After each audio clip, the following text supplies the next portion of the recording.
नमस्कार दोस्तों। मकर संक्रांति एक ऐसा पर्व है जो केवल मौसम बदलने का संकेत नहीं बल्कि जीवन बदलने का संदेश देता है। इस दिन सूर्य देव उत्तरायण होते हैं, शुभ समय की शुरुआत होती है। लेकिन क्या आपने कभी सोचा है इसी दिन तिल और गुड़ ही क्यों चढ़ाए जाते हैं? आखिर तिल गुड़ में ऐसा क्या रहस्य छुपा है जो इसे मकर संक्रांति का मुख्य प्रसाद बनाता है? आज के इस वीडियो में हम जानेंगे तिल और गुड़ का आध्यात्मिक, पौराणिक और वैज्ञानिक रहस्य। ऐसा रहस्य जिसे जानकर आप अगली बार मकर संक्रांति पहले जैसे नहीं मनाएंगे। मकर संक्रांति वह दिन है जब सूर्य देव धनु राशि से निकलकर मकर राशि में प्रवेश करते हैं। इसे कहते हैं उत्तरायण का आरंभ। शास्त्रों में कहा गया है उत्तरायण पुण्य काल अर्थात उत्तरायण पुण्य देने वाला समय है। देवताओं का दिन इसी दिन शुरू होता है। भीष्म पितामह ने भी देह त्याग के लिए इसी काल की प्रतीक्षा की थी। इसीलिए मकर संक्रांति केवल त्योहार नहीं, आत्मशुद्धि का पर्व है। अब बात करते हैं तिल की। शास्त्रों में तिल को अत्यंत पवित्र माना गया है। कहा जाता है कि तिल की उत्पत्ति भगवान विष्णु के पसीने से हुई थी। इसीलिए तिल का उपयोग होता है दान में, श्राद्ध में, स्नान में, हवन में और मकर संक्रांति में।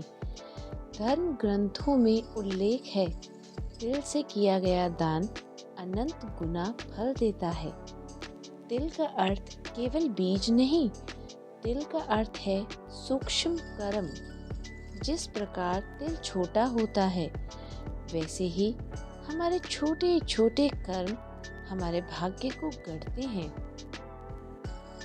मकर संक्रांति पर तिल चढ़ाने का अर्थ है सूर्य देव, मेरे सूक्ष्म पापों को भी नष्ट कर दीजिए। तिल शरीर की आंतरिक अग्नि को प्रबल करता है और आध्यात्मिक रूप से यह तमोगुण को शांत करता है।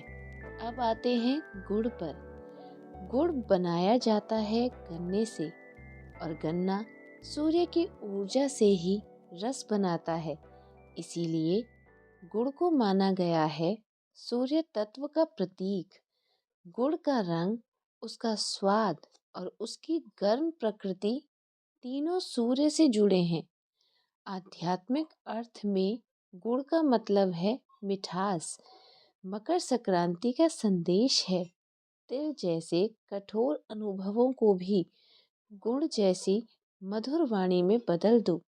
इसीलिए कहा जाता है तिल गुड़ गया गोड़ गोड़ बोला, अर्थात जीवन में चाहे कितनी भी कड़वाहट हो, वाणी और मन में मधुरता रखो। अब सबसे बड़ा रहस्य, तिल अकेला होता है तो कठोर, गुड़ अकेला होता है तो अत्यधिक मीठा, लेकिन जब दोनों मिलते हैं तो बनता है संतुलन। जीवन भी तभी सफल होता है जब तपस्या में प्रेम हो और प्रेम में अनुशासन। मकर संक्रांति पर तिल गुड़ चढ़ाना असल में भगवान को नहीं, अपने भीतर के अहंकार, कटुता और नकारात्मकता को अर्पित करना है। यह पर्व हमें सिखाता है कठिनाइयों को मिठास से जीना सीखो। सूर्य देव आत्मा के कारक हैं। वे हमारे अहंकार, तेज और कर्मों के स्वामी हैं। एक पौराणिक मान्यता है कि इसी दिन सूर्य देव अपने पुत्र शनि से मिलने जाते हैं। शनि कर्म और न्याय के देवता हैं।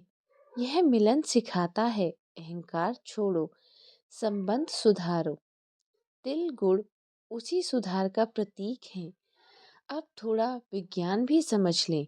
जनवरी की ठंड में शरीर कमज़ोर होता है, रोग प्रतिरोधक क्षमता घटती है, पाचन अग्नि मंद होती है और तिल शरीर को गर्मी देता है, हड्डियों को मजबूत करता है, त्वचा और नसों को शक्ति देता है और गुड़ रक्त शुद्ध करता है, ऊर्जा देता है, फेफड़ों को साफ करता है। इसीलिए ऋषियों ने कहा है, इस समय तिल गुड़ ही सबसे श्रेष्ठ है। दोस्तों, मकर संक्रांति पर तिल और गुड़ चढ़ाना केवल परंपरा नहीं, यह आत्म परिवर्तन की प्रक्रिया है। यह पर्व कहता है, अपने भीतर की कड़वाहट जलाओ, अहंकार मिटाओ और जीवन में मिठास भरो। अगर इस प्रकार मकर संक्रांति आप मनाते हैं तो आपको इसका अच्छा फल ज़रूर मिलेगा। अगर इस मकर संक्रांति आप केवल तिल गुड़ खाएं नहीं बल्कि इस रहस्य को जी लें तो समझिए आपका पर्व सफल हो गया। और अगर आपको ये वीडियो पसंद आई तो वीडियो को लाइक, शेयर और सब्सक्राइब ज़रूर करें।